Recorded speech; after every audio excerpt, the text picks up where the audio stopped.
Hello friends, मैं हूं doctor Shivani Shah, Radha hospital and Candor IVF centre से practising gynaecologist and infertility specialist. आज हम बात करेंगे थायराइड इन प्रेगनेंसी के बारे में।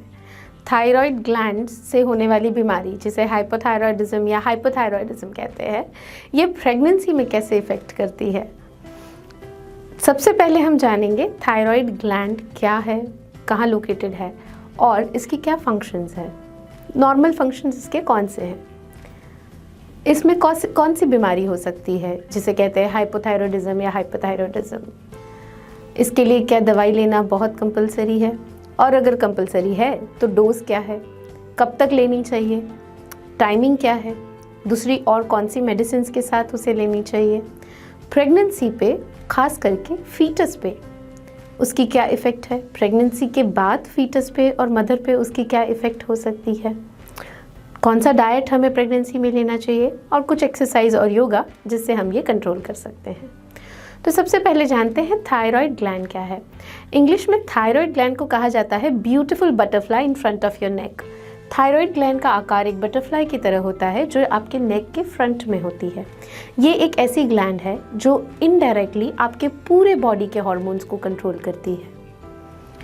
प्रेगनेंसी में अक्सर स्पेशली इंडिया में हाइपोथायरॉयडिज्म ज़्यादा देखा जाता है। हाइपो यानी थायराइड हार्मोन्स का बॉडी में कम होना, T3 T4 का कम होना। इसे डायग्नोस कैसे किया जाता है, आपके प्री प्रेगनेंसी स्टेज में या आपके इमीडिएटली आपका प्रेगनेंसी टेस्ट पॉजिटिव आए और आप किसी क्लिनिक में बताने जाए तो आपके कुछ बेसिक के टेस्ट किए जाते हैं, जिसमें सबसे इम्पॉर्टेंट टेस्ट होता है TSH, थायराइड स्टिमुलेटिंग हार्मोन का रिपोर्ट। उसके बेसिस पे से डॉक्टर डिसाइड करते हैं कि आपका free T3 free T4 level कराना है या NTTPO एंटीबॉडीज़ कराना है या नहीं कराना है। तो इस रिपोर्ट के आधार पे डिसाइड किया जाता है आपको हाइपोथायरॉयडिज्म है या हाइपरथायरॉयडिज्म है। अक्सर प्रेगनेंसी में, जैसे मैंने आगे बताया, हाइपोथायरॉयडिज्म इफेक्ट करता है। अब थायराइड का नाम सुनते ही किसी भी प्रेग्नेंट लेडी के मन में एक क्वेश्चन हमेशा आ जाता है कि मुझे लाइफ लॉन्ग टैबलेट लेनी पड़ेगी। इसको आप अलग तरीके से सोचें कि एक छोटी सी गोली जो आप रोज़ बिना भूले लो तो शायद आपको स्किन की प्रॉब्लम, हेयर फॉल की प्रॉब्लम, वेट गेन की प्रॉब्लम, कॉन्स्टिपेशन की प्रॉब्लम, टेम्परेचर फ्लक्चुएशन की प्रॉब्लम, इरिटेबिलिटी की प्रॉब्लम्स, इन सब प्रॉब्लम से अगर वो एक छोटी सी गोली आपको छुटकारा दे सकती है तो आपको क्यों नहीं लेनी चाहिए। दूसरी चीज़ कि इसका डोज कैसे डिसाइड किया जाता है। जैसे मैंने बताया, आपके TSH लेवल्स पे से डिसाइड किया जाता है कि आपको कौन सा डोज लेना चाहिए। अक्सर प्रेगनेंसी में प्री प्रेगनेंसी लेवल के डोज से 30 to 50% ज़्यादा डोज प्रिस्क्राइब किया जाता है पेशेंट को। आपके जो कंसल्टेंट है, फिजिशियन है या आपके गायनेकोलॉजिस्ट है, आपका बेसलाइन थायराइड का स्कैन करवाते हैं। उसके हिसाब से आपको मिनिमम डोज पे से शुरू किया जाता है। थायराइड का डोज मिनिमम नहीं ऑप्टिमम होना चाहिए, पर उस ऑप्टिमम लेवल के लिए मिनिमम डोज से शुरू किया जाता है। 25 माइक्रोग्राम थायरॉक्सिन या 50 माइक्रोग्राम थायरॉक्सिन, डिपेंड करता है आपकी प्रेगनेंसी किस स्टेज पे है, आपका वेट कितना है, बच्चे को क्या इफेक्ट हो रही है, उस हिसाब से आपका बेसलाइन रिपोर्ट डोज डिसाइड किया जाता है और 4 to 6 वीकली उसको TSH लेवल को वापस नापा जाता है और वो कंट्रोल में हो तो सेम डोज कंटिन्यू किया जाता है आपकी थ्रू आउट प्रेगनेंसी पे। और थायराइड हार्मोन को 6 वीक्स के अंतराल पे चेक किया जाता है। अब ये डोज हमें कब तक लेना है, जब तक आपका थायराइड कंट्रोल में नहीं आता है आपके, तब तक आपको डोज कंटिन्यू रखना चाहिए, इररिस्पेक्टिव आप प्रेग्नेंट हो, डिलीवरी आपकी हो गई है या डिलीवरी होना पेंडिंग है या डिलीवरी को 6 महीने हो गए। जब तक आपका थायराइड हार्मोन कंट्रोल में नहीं आता है तब तक आपको ये डोज कंटिन्यू करना चाहिए।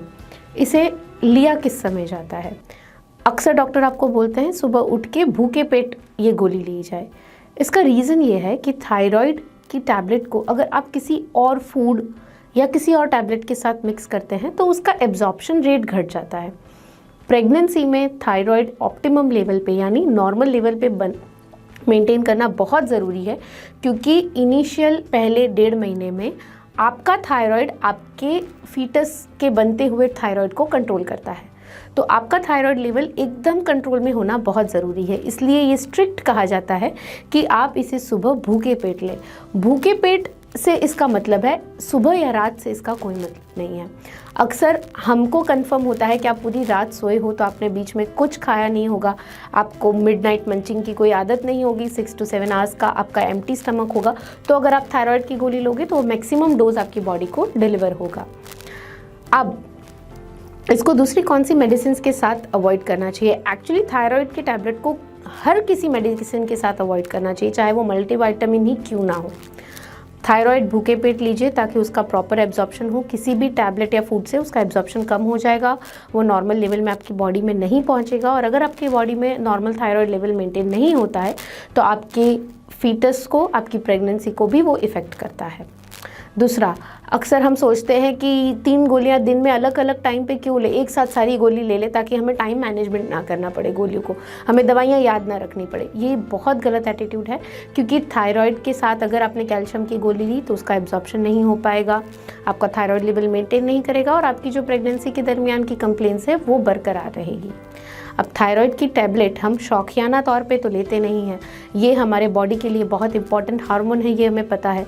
इसलिए इसके लिए किसी भी तरह की कोई भी चीटिंग ना करे, इसको जहाँ तक हो सके भूखे पेट ले। अगर आपको सुबह टाइम नहीं मिलता है, हमारे बहुत सारे पेशेंट्स ऐसे होते हैं जो बोलते हैं मैम हम सुबह 8 बजे उठते, 8:30 को तो हमें क्लिनिक पे जाना रहता है, या 8:30 को तो हमें काम पे निकल जाना, आधे घंटे में कैसे भूखे पेट रहे, कब नाश्ता करें, कब खाए।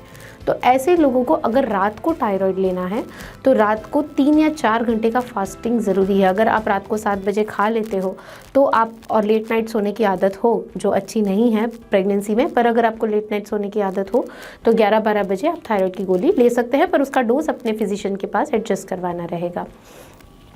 अब थायराइड की प्रेगनेंसी पे इफेक्ट क्या होती है?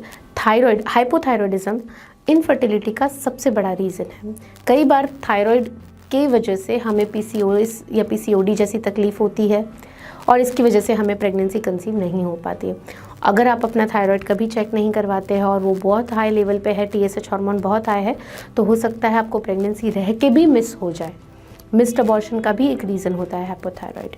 अगर आपको थायराइड बॉर्डरलाइन है या थोड़ा ज़्यादा है और आप उसकी दवाइयाँ नहीं ले रहे हैं तो पहले 3 महीने में आपका जो फीटस है, आपका जो बच्चा है, उसका कॉग्निटिव डेवलपमेंट होता है, उसके ब्रेन का डेवलपमेंट होता है। और हाइपोथायरॉयडिज्म की वजह से ऐसे बेबीज़ जिसमें क्रेटिनिज्म आता है, जिनमें उनको मेंटल रिटार्डेशन होता है। अगर आप आपके नॉलेज के लिए मैं आपको बताना चाहूँगी कि थायराइड जो वर्ड है वो एक्चुअली ग्रीक वर्ड है जिसका मतलब होता है शील्ड। आपकी बॉडी को ग्रोथ एंड डेवलपमेंट एनॉमलीज से वो शील्ड करता है, आपको और आपके बच्चे को।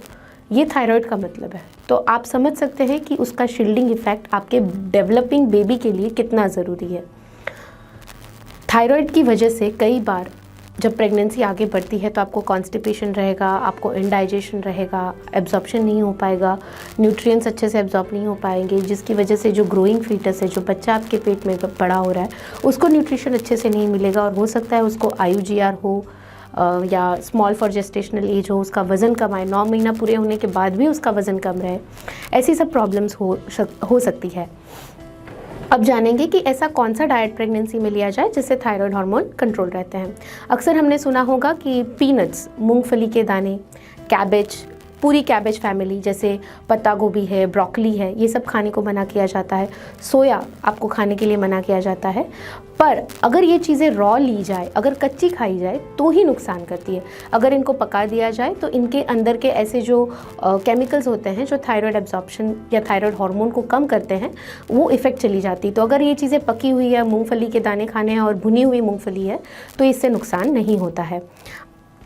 थायराइड हार्मोन, थायराइड ग्लैंड को स्टिमुलेट करने के लिए बहुत सारे ऐसे वेजिटेबल्स है, ग्रीन लीफी वेजिटेबल्स है, बनाना, स्ट्रॉबेरीज, कैरेट्स, होल ग्रेन्स है, ये सब चीज़ें आपको अपने डाइट में बरकरार रखनी चाहिए।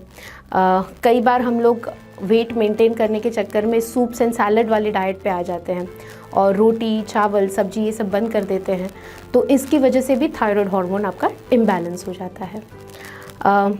थायराइड को सबसे ज़्यादा इफ़ेक्ट करता है बिस्किट्स, चॉकलेट्स, केक्स, अल्कोहल। ये चीज़ें आपको 100% अवॉइड करनी चाहिए। इन चीज़ों को जितना हो सके उतना बे मिनिमम रखना चाहिए अपनी प्रेगनेंसी के दरमियान भी और रूटीन लाइफस्टाइल में भी। थायराइड हाइपोथायरॉयडिज्म से आपको बचाने के लिए सबसे बेस्ट योगा है जो आप प्रेगनेंसी में भी कर सकते हैं, जिसे कहते हैं सर्वांगासन। अगर आप ये प्रैक्टिस करते हो तो आपका थायराइड अब एक यूथायराइड लेवल पे, एक नॉर्मल लेवल पे अपने आप आएगा, बशर्ते आपको थायराइड की जो गोली है वो कंटिन्यू रखनी पड़ेगी। आशा करती हूँ इस वीडियो में आपको थायराइडिज्म, हाइपोथायरॉयडिज्म के बारे में बहुत सारी जानकारी मिली होगी। इस वीडियो को सबसे ज़्यादा लाइक करें, शेयर करें, सब्सक्राइब करें और ज़्यादा से ज़्यादा लोगों को इस वीडियो को लोगों तक पहुंचाएं ताकि बहुत सारे प्रेग्नेंट लेडीज़ इस वीडियो से लाभान्वित हो सकें। Thank you.